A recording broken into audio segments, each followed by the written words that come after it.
recommending me and allowing me to join such a distinguished group of early recipients, including Don Wilson himself, after whom this award is named, and who laid the foundations of the ECCAI organisation, which has served it so well over many years. ECCAI has always held a special place in my heart. It was the very first venue I ever published a paper at, exactly 36 years ago. And I've attended every ECCAI since 1983, except 1989, when our first child was due. Sorry, Detroit. It's sometimes said this is the award you get if you never learn to say no. I remember one of the faculty advising us grad students to practice saying no every morning. I didn't really understand the advice at the time, and I guess I certainly didn't practice enough. So here I am as a result with this certificate in hand. But I think it's very important one does say yes. Our community depends on voluntary service in so many ways, from reviewing to organising conferences, serving on editorial boards, to running societies. I also have to say I've had a lot of fun being involved in so many organisations and working with so many great people over the years.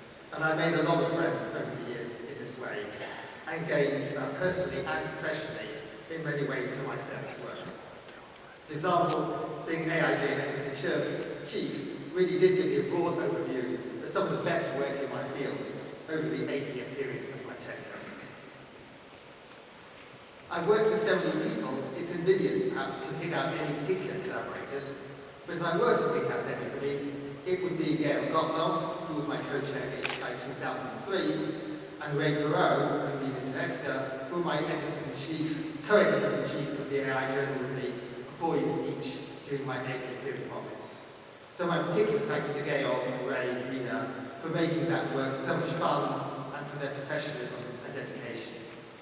I'd also like to thank all the other ECCAI trustees I've worked with over the years, in Besner, the ECCAI Executive Treasurer, who supported me and has been such a pleasure to work with, as well as the 3 ECCAI Secretary Treasurers I've worked with, most recently Abel, as well as all the officers of the other organisations Francesca mentioned earlier, such as KR, ECCAI, and AISB. Finally, I want to say this is an award which is probably deserved at least as much by the significant other of the awardee. Certainly my wife has had to put up with me being away at many, many committee meetings and with late-night Skype calls. There were once, as she complained, we often had to pick up things at home in my absence. It's amazing how often domestic disasters, such as the washing machine flooding the kitchen, always seem to happen when I'm away. So I want to record my sincere thanks to my wife, Jill, who's sitting here in the audience today, and has been truly supportive in our 31 years together. Indeed, as I recall, her first initiation into the world of AI conferences was soon after we started going out as an unpaid administrative assistant for the AISB 84 conference, for which I was local organiser for at Warwick University. I'm sure she didn't realise at the time this was the first conference of many I've been involved in co-organising, and who will be sitting here at this award ceremony 31 years later. So thanks again to her, to ECCAI, and to everyone I've worked with over the years, whether in service roles